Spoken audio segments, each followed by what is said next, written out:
Evening, my fair maiden. Evening, young sir. By the gods, madam, I have a long time been boiling on the flames of ardent affection towards your dear self. I shall then send my chariot to escort you to my chambers for a rambunctious evening tomorrow. I shall be ready.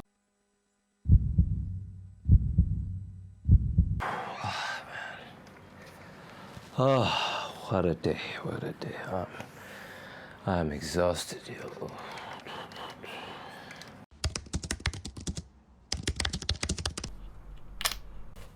The internet has changed everything. Now, what exactly is the internet? See, we cannot talk about the internet without talking about computers. And computers are essentially just electronic devices that store and process data. A calculating machine, if you will. You see this abacus right here? This is the ancestor of the computer, and yeah, hey, we've come a long way. Now imagine about 29 billion of these machines in a network where they're talking to each other and sharing data with one another. And that, my friends, is essentially the internet. And there are essentially two components that allow devices in the internet to communicate with each other. One are network protocols, and two, the hardware. Now, I won't bore you with details of those components. Originally, the internet was created in 1969 by the Advanced Research Projects Agency of the US government, which is now known as the Defense Advanced Research Projects Agency, also known as DARPA.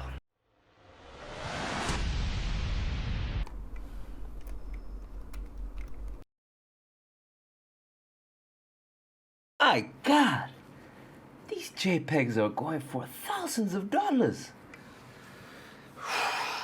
That's mad. That's mad. Culture. There was a time when people had no idea what was going on in other countries apart from theirs. And to be honest, there was a time where people had no idea what was going on in neighboring cities apart from their own. But that has all changed with the internet. And with anything that we want to know about anywhere on this planet, just a click away, this has dramatically changed our culture. And take me, Teicho, for example. I can share my thoughts, ideas, and opinions with anyone on this planet, including take Sermo over here from the UK.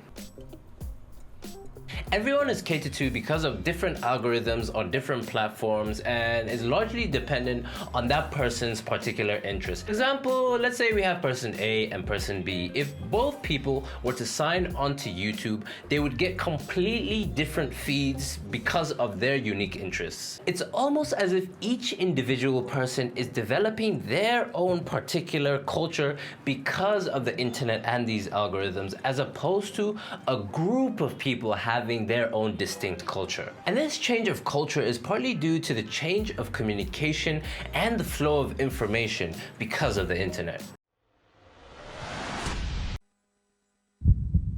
It took me weeks to construct this letter. Here you go, my dear pigeon. Take it, and I hope to hear from you soon. Many months later. You're back. Thank you so much. Thank you so much.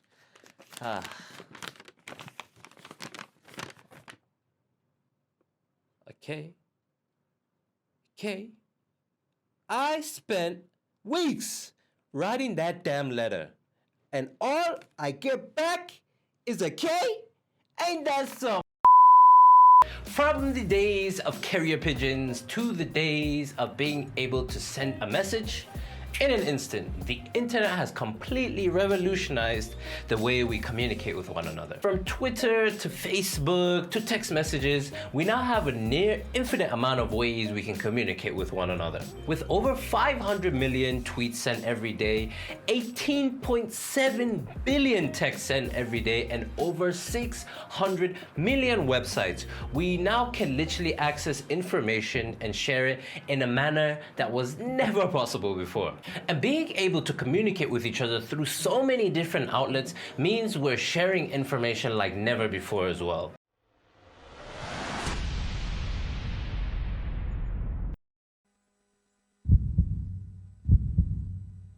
Huzzah! What a beautiful day it is.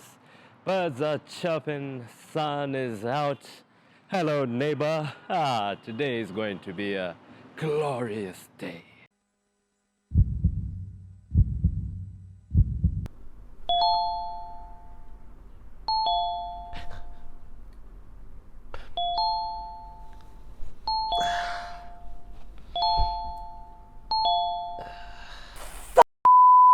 It is no secret that we now live in the age of information, and with search engines like Uncle Google and YouTube University, we can now get answers to any question that piques our curiosity, all for a resounding free 99.